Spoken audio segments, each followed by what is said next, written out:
오늘도 지난 한 주의 날짜를 먼저 적어줍니다. 2022년 2월 1일부터 7일까지. 다 적어보니 지난주에 22년을 21년으로 잘못 적었다는 것을 알았어요. 바로 수정부터 해주었고요. 이번에도 수면을 하늘색으로 표시해 주었습니다. 지난주에 기상시간에 변화가 있었는데요. 아침 7시와 6시에 일어난 날들이 있었어요. 아침에 일어나서 몰입해서 일하는 시간을 만들어 보고 싶어서 일찍 일어났습니다. 2주간 영상을 찍다 보니 느낀 점이 있었어요. 중요한 순간인데 놓쳤던 일들이 생각보다 많더라고요. 그래서 지난주에는 지금 기분 좋네? 혹은 지금 좀 기운이 별로 없네? 라고 느껴지면 다이어리에 기록을 해줬어요. 그 시간들을 모아 나를 위한 시간이라는 카테고리를 만들어 주었는데요. 아침에 일어나서 일기를 적었던 시간, 명상 수업을 신청했던 시간, 화분을 정리했던 시간, 청소를 했던 시간들 모두 분홍색으로 칠해 주었습니다. 다른 성격의 시간들이 하나의 이름으로 모이는 것이 좋았습니다. 눈 뜨자마자 일기를 쓰는 시간이 좋았던 건 아침을 차분하게 여는 기분이 들어서였는데요. 오후에는 미뤄뒀던 대청소도 했습니다. 침구류와 패브릭 소파 커버를 세탁하고 살균했어요. 몸이 피곤한 작업이었는데도 속이 정말 후련해서 기분이 좋더라고요. 기록하고 보니 정말 2월 2일은 기분 좋은 일이 많았네요. 다음은 연두색으로 업무 시간을 기록했습니다. 2월 1일에 업무를 진짜 많이 했네요. 그날 영상 편집을 하고 지금 한참 제작 중인 휴식 수집과 보드게임 콘텐츠를 정리했습니다. 영상 편집을 했던 시간들의 기록을 보니 대체로 쉬는 틈 없이 연속적으로 하게 되는 경우가 많더라고요. 편집이 업무량이 많긴 하지만 중간중간 쉬어주지 않으면 허리랑 눈이 너무 아프잖아요. 앞으로 편집할 때 한 번씩 멈춤의 시간을 만들어주고 싶다고 생각했어요. 구글 타이머를 적극적으로 활용해 봐야겠어요. 그럼에도 불구하고 하트 스티커를 붙인 건 편집 작업이 진짜 재미있었다는 뜻이었겠죠? 여기까지 굉장히 무난한 일상을 보냈는데요. 갑자기 다이어리 기록이 텅 빈 날이 있어서 보니까 2월 7일이었어요. 이날 하루 종일 마음이 싱숭생숭해서 업무에 집중을 못했거든요. 대부분의 시간을 제대로 일하지 않았고 계속 무언가 딴짓을 했는데 그게 또 휴식은 아니었어요. 그래서 불안한 휴식이라는 단어가 이 시간에 딱 어울리는 단어라는 생각이 들었습니다. 하루 종일 책상 앞에는 앉아 있었는데 목표한 일은 거의 해내지 못한 날이었어요. 중간에 큰맘 먹고 산책을 다녀온 시간을 진한 초록색으로 기록해 주었는데요. 심지어 제가 좋아하는 산책 시간도 그렇게 기쁘지 않았다는 게 떠올랐습니다. 그날 느꼈던 다양한 감정들을 스티커로 기록해 줬어요. 일단은 저 스스로를 평가하지 않겠다는 마음으로 느꼈던 감정들을 쭉 나열만 해서 관찰해 보았습니다. 일하기 싫은 날은 낮잠도 산책도 소용이 없었다 라고 코멘트를 적어 주었어요. 제가 좋아하는 치트키 같은 시간들도 통하지 않았다는 게 그날 불안한 채로 시간을 보냈다는 증거처럼 느껴졌어요. 그러다 2월 4일과 5일에 밤늦게 자극적인 콘텐츠들을 보았던 게 생각이 났습니다. 평소에 재밌게 보던 프로그램인데 그날은 유독 무서워서 한참 잠들지 못했거든요. 역시나 그 다음날 아침 컨디션이 별로 안 좋았어요.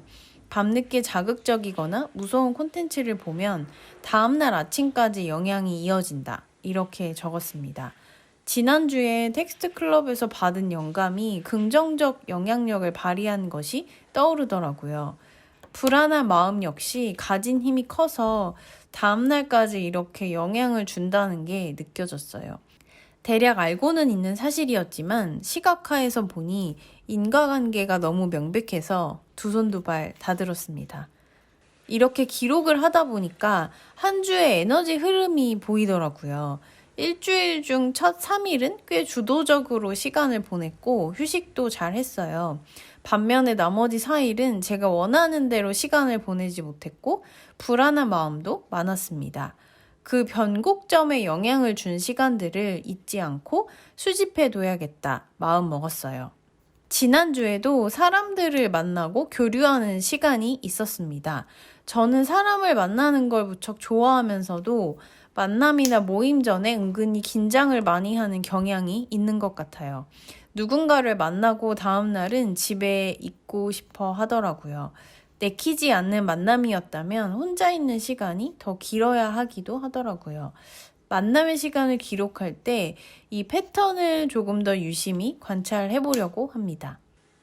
마지막 카테고리는 진한 초록색으로 기록한 시간이었습니다.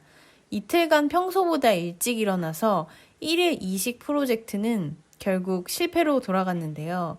아침에 일찍 일어나니까 배가 고파서 저절로 아침을 먹게 되었거든요. 점심을 먹는 시간도 조금씩 바뀌어서 이것도 전체적으로 컨디션에 영향을 주었던 것 같아요. 한 주의 이름을 불안한 휴식이라고 지어주었습니다. 불안한 마음으로 보낸 하루를 최대한 솔직하게 기록해 보려고 했는데요. 그날의 패턴을 알아야 저를 더 잘 도울 수 있다는 마음이 들어서였습니다.